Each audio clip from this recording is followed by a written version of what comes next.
Last video में हमने देखा फ्रेंच रिवॉल्यूशन कब हुआ, क्यों हुआ और किस तरीके से हुआ। हमने देख लिया था कि नेशनल असेंबली फॉर्म हो चुकी थी और उन्होंने अपना कॉन्स्टिट्यूशन ड्राफ्ट करा था। तो उन्होंने किस तरीके की गवर्नमेंट बनाई थी, कॉन्स्टिट्यूशनल मोनार्की। अभी हम देखेंगे कि उसका स्ट्रक्चर क्या होता है। कॉन्स्टिट्यूशनल मोनार्की में किस तरीके का उन्होंने ऑर्गेनाइजेशन बनाया था।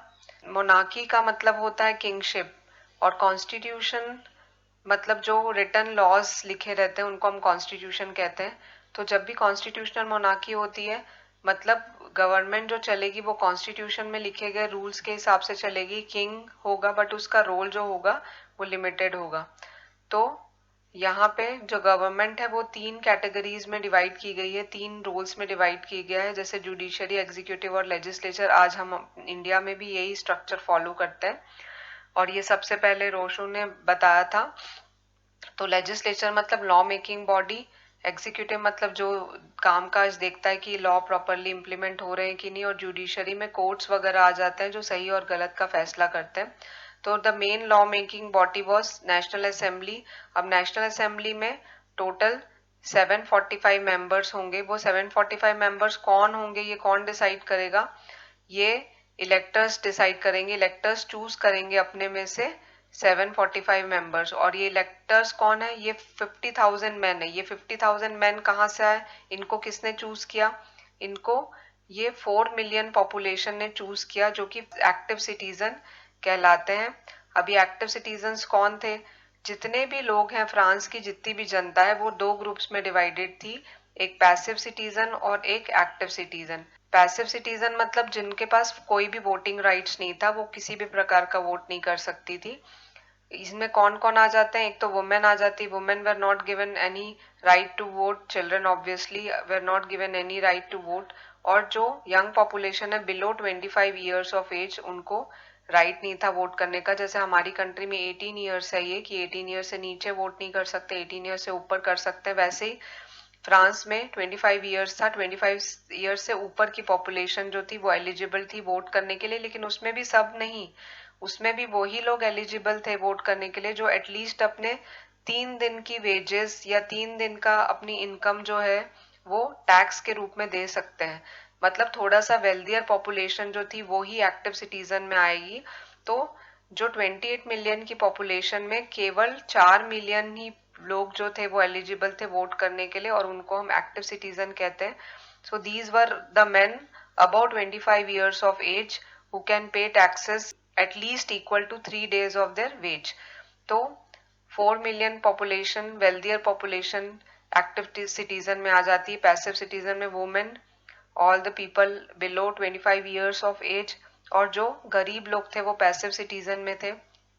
अब ये जो एक्टिव सिटीजन है ये अपने आप में 50,000 लोगों को इलेक्ट करेगी, जिसमें सब आदमी होंगे ऑब्वियसली क्योंकि औरतों को तो कोई राइट्स मिला नहीं है। ये 50,000 लोग फिर से अपने आप में 745 मेंबर्स चूज करेंगे जो नेशनल असेंबली फॉर्म करेगी, और नेशनल असेंबली सारे रूल्स बनाएगी। वही लेजिस्लेटिव बॉडी है। सारे रूल्स जो बनेंगे कॉन्स्टिट्यूशन के ये नेशनल असेंबली बनेगी और उसका इलेक्ट होने का तरीका ये है। किंग जो है वो एग्जीक्यूटिव में आएगा। King along with few ministers, ये एग्जीक्यूटिव बॉडी है और नेशनल असेंबली उनको कंट्रोल करेगी। नेशनल असेंबली का कंट्रोल होगा पूरा किंग पे और मिनिस्टर्स पे। किंग के पास एक वीटो पावर दी गई है। वीटो पावर मतलब होता है पावर टू से नो टू एनीथिंग। जैसे अगर नेशनल असेंबली कोई चीज प्रपोज कर रही है तो किंग के पास राइट है नो बोलने का। सो इस वाले राइट को हम वीटो पावर कहते हैं और किंग के पास ये एडिशनल ये राइट दिया गया था। However national assembly controlled ministers and the king which where the part of executive. और जुडिशरी में भी जो जजेस वगैरह होंगे उनको ये एक्टिव सिटीजन ही इलेक्ट करेंगे, जुडिशरी के सारे मेंबर्स को। सो एक्टिव मेंबर्स के 2 रोल थे, एक तो जुडिशरी के लोगों को इलेक्ट करना, एक इलेक्टर्स को इलेक्ट करना जो फर्दर नेशनल असेंबली के लोगों को इलेक्ट करेंगे। सो ये स्ट्रक्चर था कॉन्स्टिट्यूशनल मोनार्की का जो फ्रांस में 1789 के बाद फॉलो होने लगा था। फ्रेंच रिवॉल्यूशन के बाद ये फॉलो होने लगा था। लेकिन ये कॉन्स्टिट्यूशन जो ड्राफ्ट किया गया था वो 1791 में ड्राफ्ट किया गया था। ये आपको डेट याद रखनी है, ईयर याद रखना है कि ये कॉन्स्टिट्यूशन ऑफ 1791 है और ये बहुत इंपॉर्टेंट पार्ट है फ्रेंच रिवॉल्यूशन का। इसमें कुछ राइट्स भी डिक्लेयर किए गए हैं जो हमको लर्न करने हैं, क्योंकि ये राइट्स बहुत इंपॉर्टेंट है।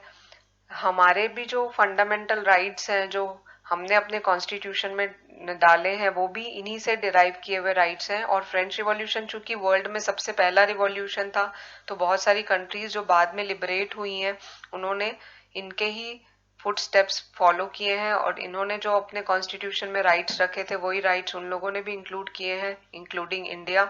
हम लोगों ने भी बहुत इंस्पिरेशन लिया है फ्रेंच रिवॉल्यूशन से। तो इनके राइट्स हम देखते हैं क्या क्या थे। Man is born and remain free, और हर इंसान के पास freedom of speech and opinion है, क्योंकि राजा महाराजों के टाइम पे कोई भी कुछ बोल नहीं सकता था, कोई भी कुछ प्रिंट नहीं कर सकता था राजा के खिलाफ। बट अभी ऐसा कुछ नहीं है। अगर गवर्नमेंट की कोई बुराई है तो people are free to give speeches और अपने ओपिनियन देने के लिए फ्री थे। लॉ सबके लिए एक बराबर है। सोवरेनिटी मतलब कोई भी बाहर का बंदा गवर्न नहीं कर सकता, जो भी गवर्न करेगा it should be the citizen of the country. Sovereignty का ये मतलब होता है। और right to do anything until it is not injurious to anyone, मतलब हर एक इंसान फ्री है कुछ भी करने के लिए, लेकिन वो दूसरों को हार्म नहीं कर सकता। और एक चूंकि सरकार को चलाने के लिए कुछ पैसों की जरूरत पड़ती है, तो एक कॉमन टैक्स डिसाइड किया गया था जो सभी को देना है, irrespective of whether they are nobility clergy. वो सारा चीज हटा दी गई थी और सब इक्वल है लॉ के सामने और सभी को एक कॉमन टैक्स देना पड़ेगा। और सब सिटीजन की ड्यूटी है कि वो दूसरों के राइट्स को प्रोटेक्ट करे, किसी को एक्सप्लॉइट ना करे। ये सारे राइट्स थे, this you have to learn. हमने भी ये freedom of speech and action, equality before law, sovereignty, ये सब हमने भी अपने कॉन्स्टिट्यूशन में ये सारे राइट्स डाले हैं जो कि फ्रेंच रिवॉल्यूशन से ही आते हैं।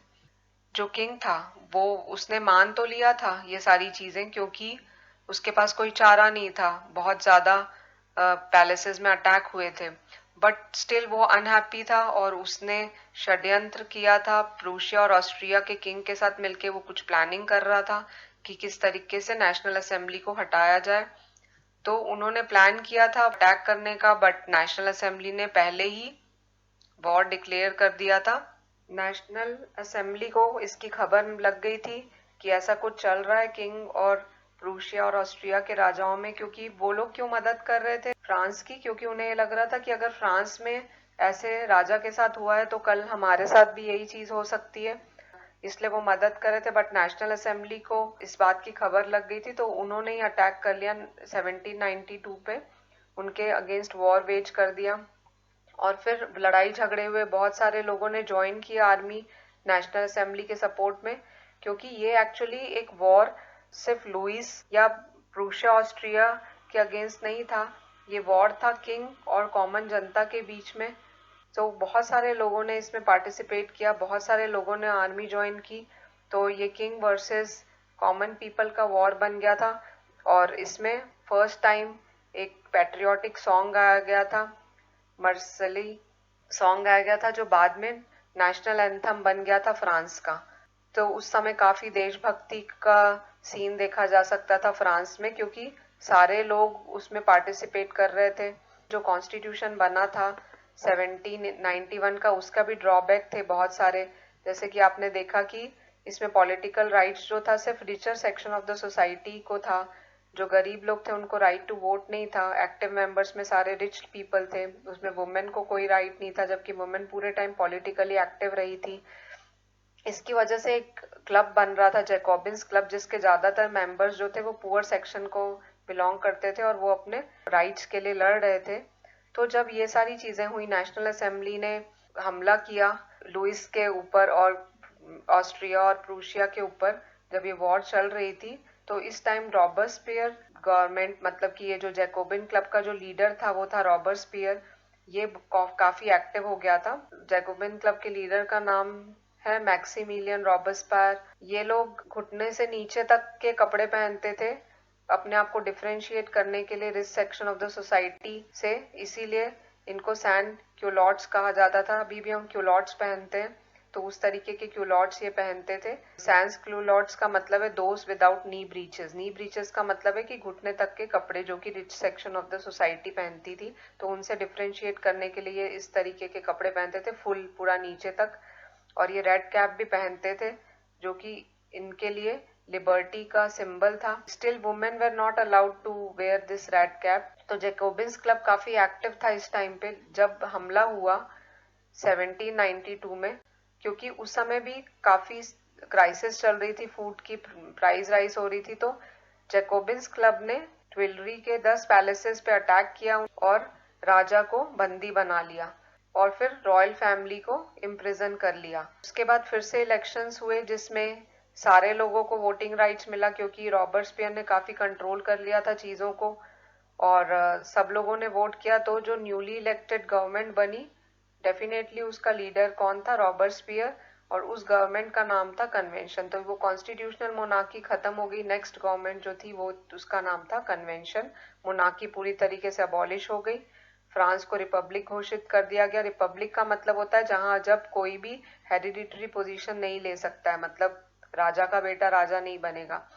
सो this is known as republic type of government.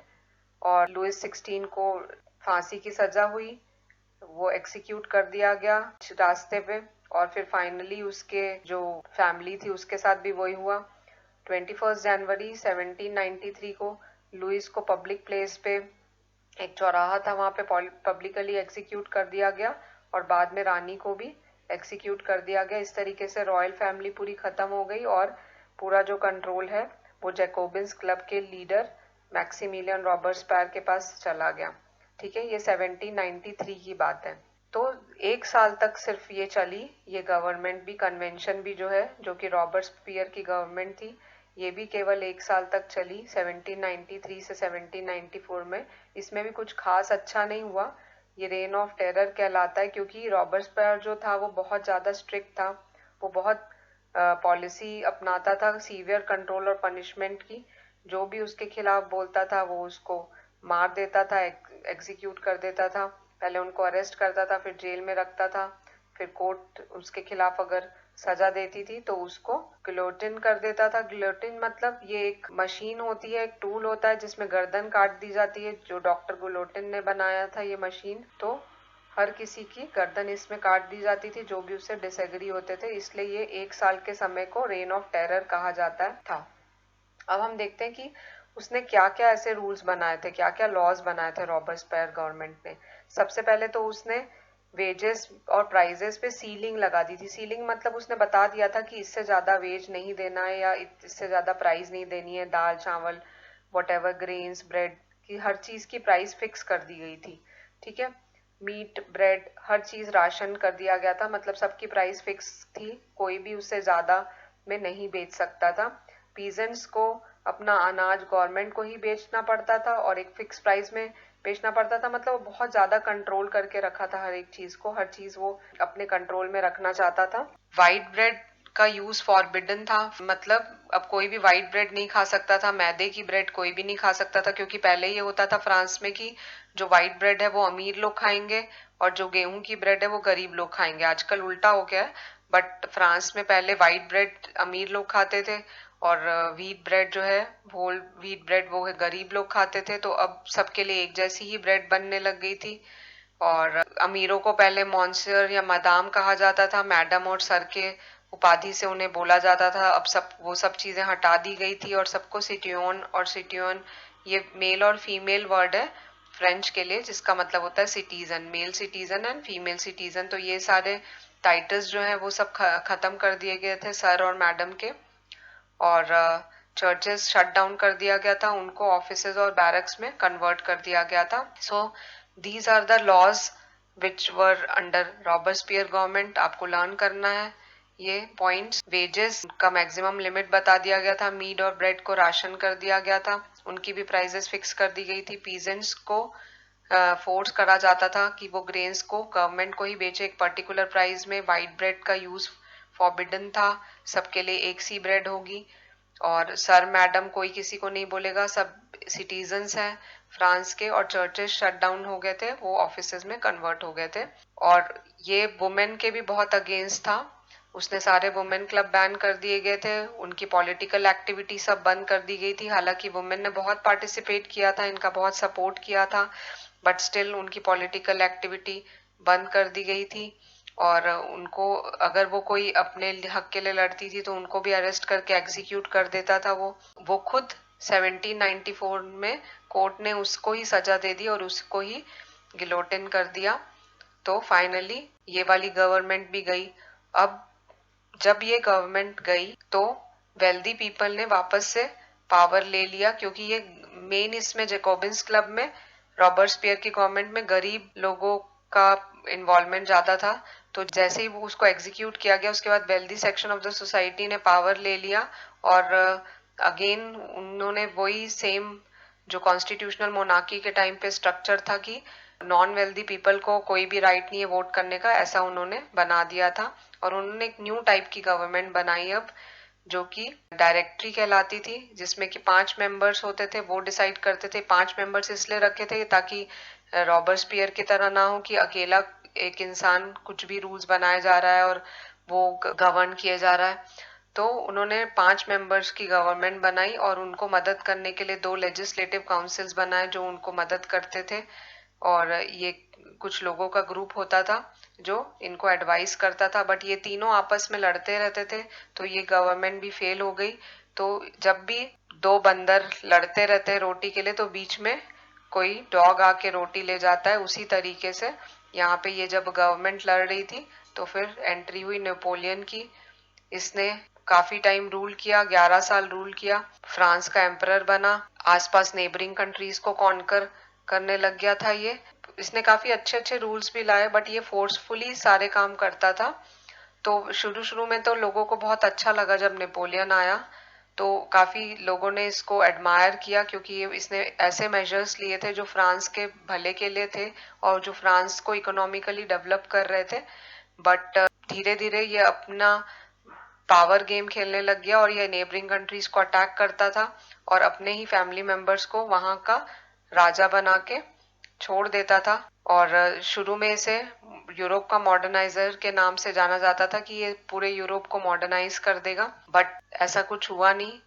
लोग इससे दुखी होने लग गए क्योंकि ये हर चीज फोर्सफुली करता था, बहुत सारे वॉर्स करता था।